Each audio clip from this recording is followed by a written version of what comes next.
Setelah Anda makrifat, apalagi yang harus kita lakukan atau ngapain lagi?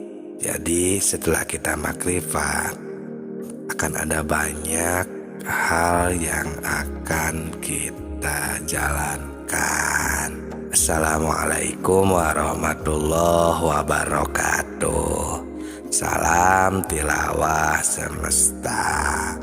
Semoga sehat selalu. Terima kasih yang telah mampir di channel yang sederhana ini, dan terima kasih yang sudah like dan berkomentar.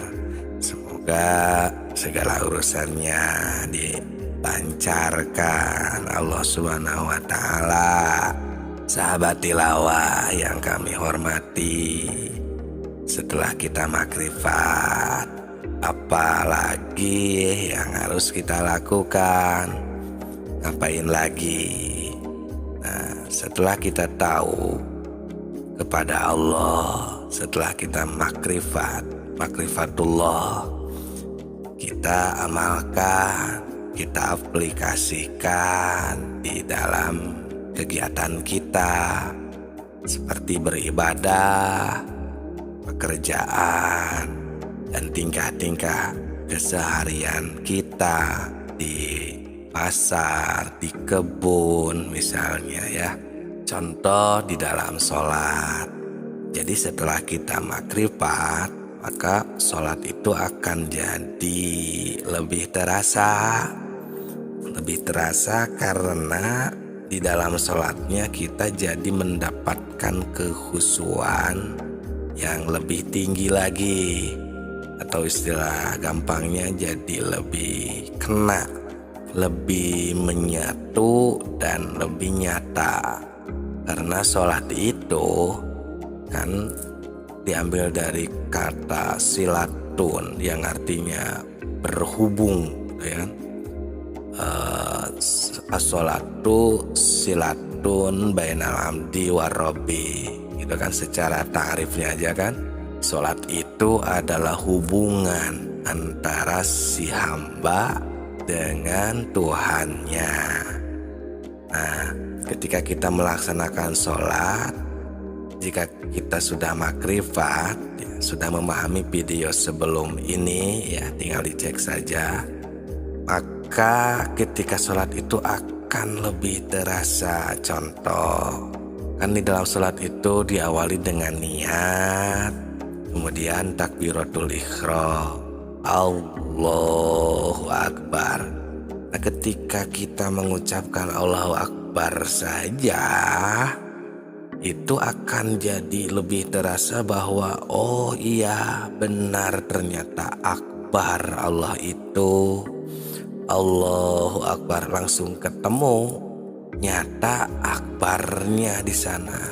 Pertama itu. Terus setelah takbiratul ihram itu kan ada doa iftitah. Yang itu doa iftitah itu kan beda-beda versi. Dan kalau yang saya baca, yang saya pakai doa iftitah yang Allahu Akbar kabira walhamdulillahi katsira. Yang itu kalau yang saya pakai, karena sesuai guru pertama dahulu yang mengajarkan ibadah sholat kepada saya doa iftitahnya pakai yang itu. Di dalam doa iftitah itu kan di sana ada semacam ikrar, pengikraran bahwa dengan kalimat seperti ini wajjahtu wajhiya lilladzi fataros samawati wal ard.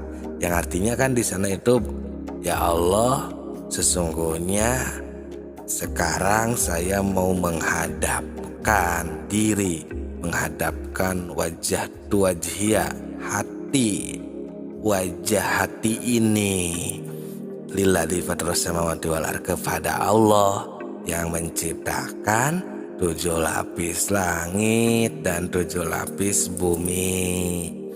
Nah, di sana kan ada pengikraran.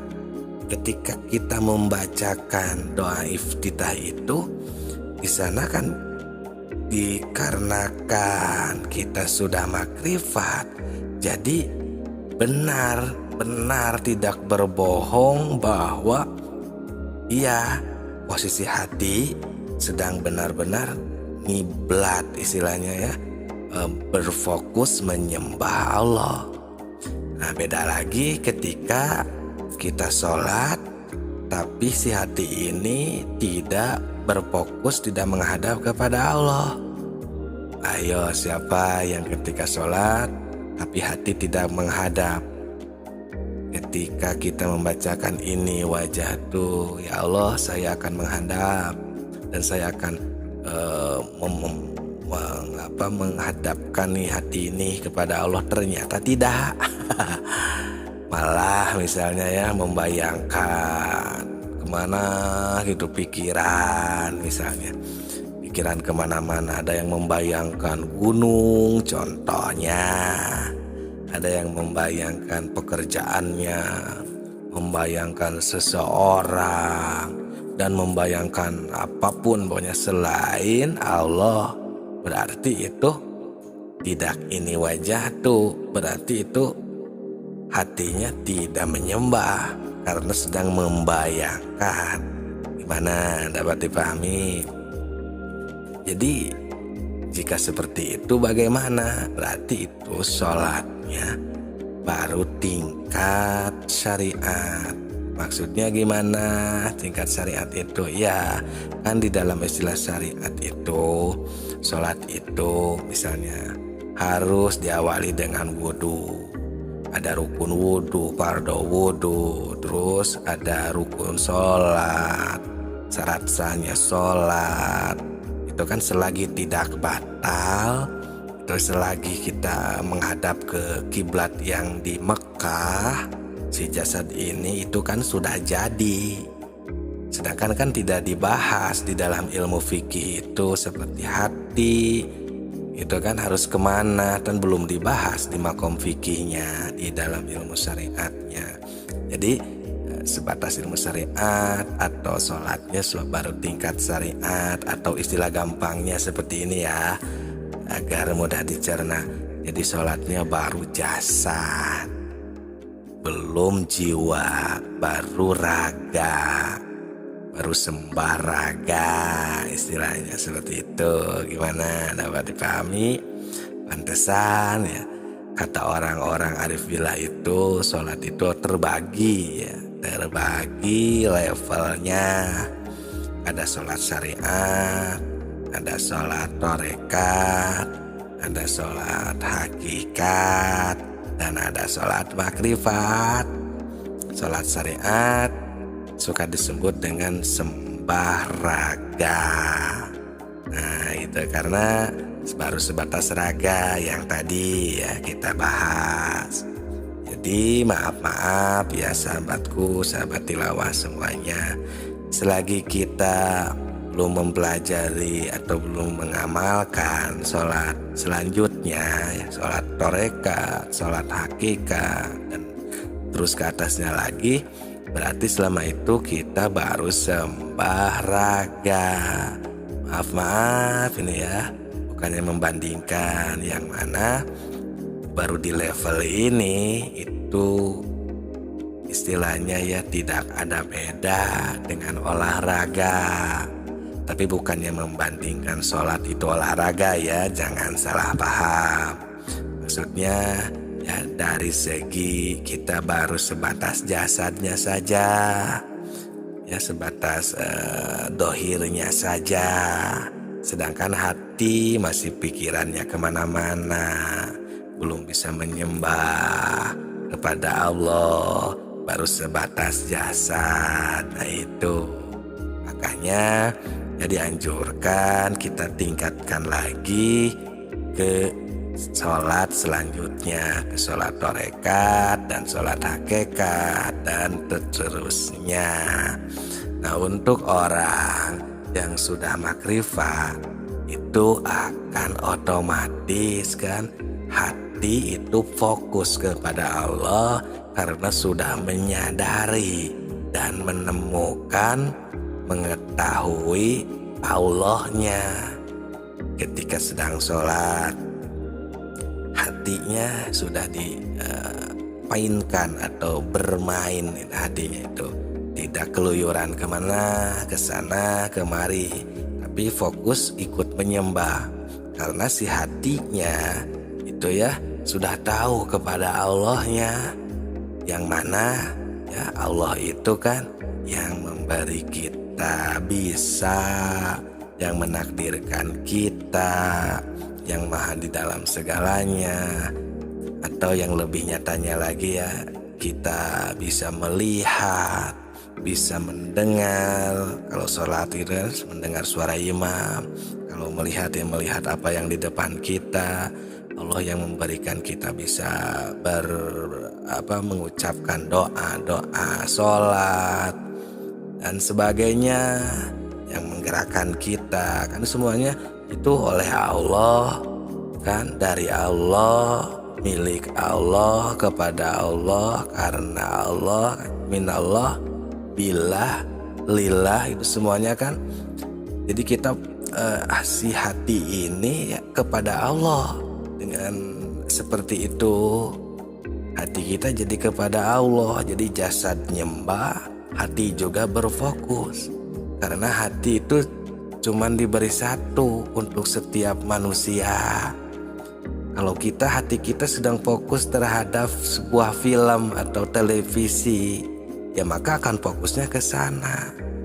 Kalau kita sedang sholat kepada Allah, ya akan fokus kepada Allah. Nah maka dari sana itu akan terus digoda, diuji oleh syaitan agar kita tidak ke sana, agar kita tidak kepada Allah. Nah, seperti itulah, itu yang disebut ibadah. Jadi sholat amalkan, aplikasikan ke dalam sholat kita, di dalam ibadah kita, di dalam keseharian kita setelah kita makrifat. Bagaimana, dapat dipahami? Jangan sungkan. Jika ada yang mau ditanyakan ya di dalam komentarnya dan lain-lain aja boleh. Jika kami bisa atau sudah mengalami dan tahu jawabannya, akan kami jawab. Seperti itu sahabat tilawah. Setelah kita makrifat, kita itu harus diamalkan kemakrifatan kita, makrifatullah kita, dan ketauhidan kita kepada Allah Subhanahu wa ta'ala. Makrifat itu kan tahu. Jadi setelah tahu, masa hanya untuk dilihat saja itu kan, tapi harus diaplikasikan itu ya, agar kita bisa innalillahi wa inna ilaihi raji'un, agar kita bisa berpulang kepada Allah, mulih ka jati, mulang ka asal.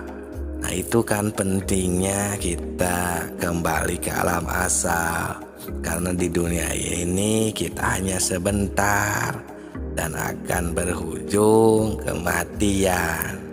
Namun setelah mati ini yang paling panjang, kita berperan ke alam langgeng. Di sana kita harus selamat. Nah ini niat channel Tilawah Semesta ini, dengan tujuan beribadah, berbagi, dan mempunyai harapan ingin kita semua selamat di dunia dan di akhirat. Maka kami menyampaikan sebuah tema ilmu makrifat, makrifatullah, atau ilmu makrifat tingkat tinggi ya, terkhusus untuk para pendaki dan pencari, dan untuk semua sahabat tilawah ya, yang berkenan hadir dan siap menimba atau mendengarkan ya, silakan, jangan sungkan. Semoga berkah. Salam tilawah semesta. Assalamualaikum warahmatullahi wabarakatuh.